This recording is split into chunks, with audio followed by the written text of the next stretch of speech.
My name's Rita Buchanan. I'm from a town called Wyong in New South Wales, Australia.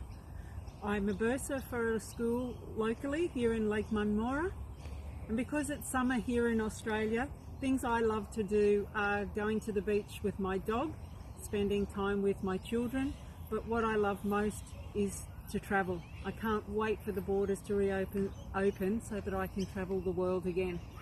The book I'm reading today is an Australian classic, and it's an Australian favourite called Possum Magic.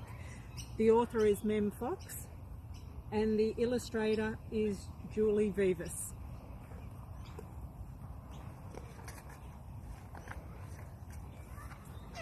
Once upon a time, but not very long ago, deep in the Australian bush lived two possums.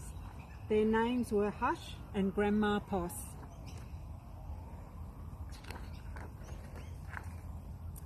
Grandma Poss made bush magic.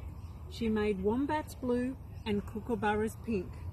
She made dingoes smile and emus shrink. But the best magic of all was the magic that made Hush invisible.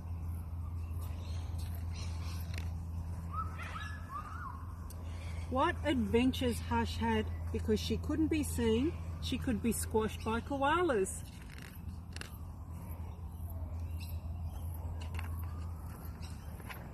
Because she couldn't be seen, she could slide down kangaroos. Because she couldn't be seen, she was safe from snakes, which is why Grandma Poss had made her invisible in the first place. But one day, quite unexpectedly, Hush said, "Grandma, I want to know what I look like. Please, could you make me visible again?" "Of course I can," said Grandma Poss, and she began to look through her magic books. She looked into this book and she looked into that. There was magic for thin and there was magic for fat, and magic for tall and magic for small, but the magic she was looking for wasn't there at all. Grandma Poss looked miserable. "Don't worry, Grandma," said Hush, "I don't mind." But in her heart of hearts, she did.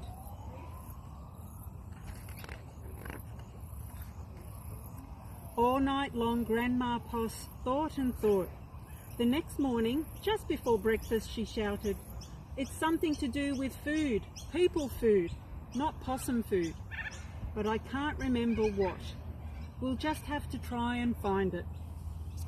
So later that day, they left the bush where they'd always been to find what it was that would make Hush seen.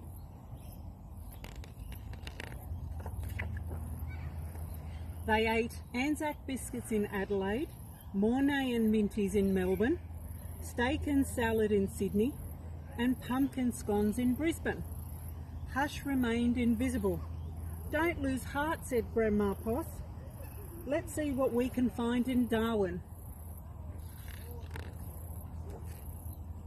It was there in the far north of Australia they found a Vegemite sandwich. Grandma Poss crossed her claws and crossed her feet. Hush breathed deeply and began to eat. "A tail, a tail," shouted both possums at once, for there it was, a brand new visible tail.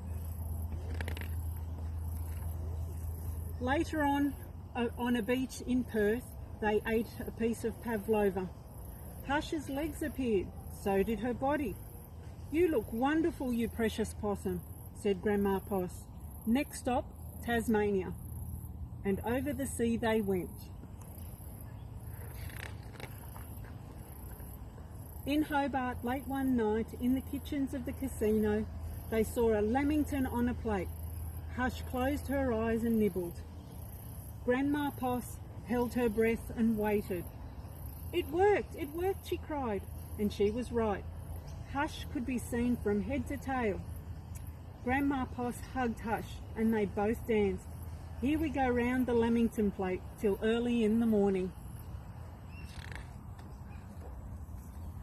From that time onwards, Hush was visible, but once a year on her birthday, She and Grandma Poss ate a Vegemite sandwich, a piece of pavlova and half a Leamington, just to make sure that Hush stayed visible forever. And she did.